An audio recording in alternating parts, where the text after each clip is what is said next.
I want to tell you a story. This is a story we can all relate to because at some point in your life you have been involved in a braai. Whether it was starting the fire or doing all of the braaiing or just being near to enjoy the occasion. One thing you know is fire is hot. You can barely rest your hand over the grill for 10 seconds just to flip the meat. You know that kind of heat, right?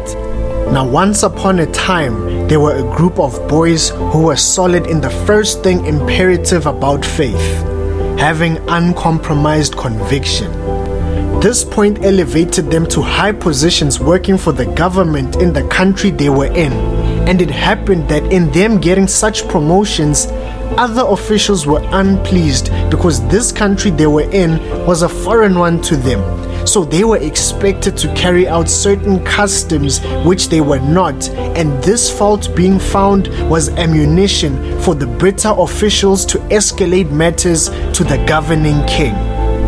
After a successful petition to the king, the dismissal would be death by a fiery furnace.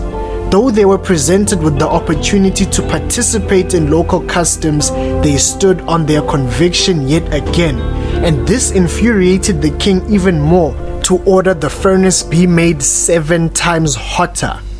The degree of the furnace as normal is not stated, but how do you make hot more hotter? In electrical appliances or even over the braai, to increase the heat degree, you need to increase your resource expenditure parallel. So they get thrown in the furnace, and moments later, a fourth figure appears in the furnace whom the king describes to look like the Son of God.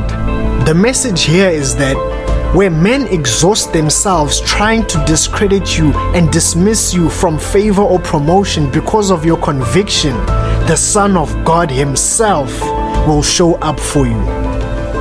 Think of how frustrating it is to expend your energy into something and you don't get the desired result.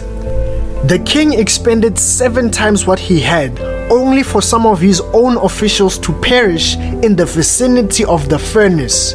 But as for you, you meant evil against me, but God meant it for good. Genesis 50:20. I'm telling you the story of having a braai because I stand in front of that heat and I don't want to make it hotter than what it is.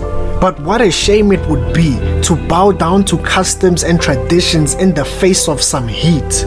When you start to feel the temperature rising and adversities from 7 corners, remember, we are hard pressed on every side, yet not crushed. We are perplexed, but not in despair.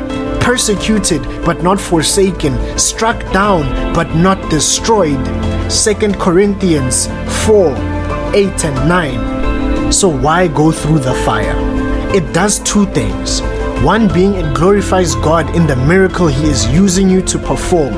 And secondly, it elevates your faith beyond what you can see, taste, touch, hear, smell. The flesh. Those who are in the flesh cannot please God. Romans 8:8. Amen. Thanks for watching and making it to the end of this video. I'd just like to remind you that we can only push you to the last step, but you have to make the jump. See you in the next video.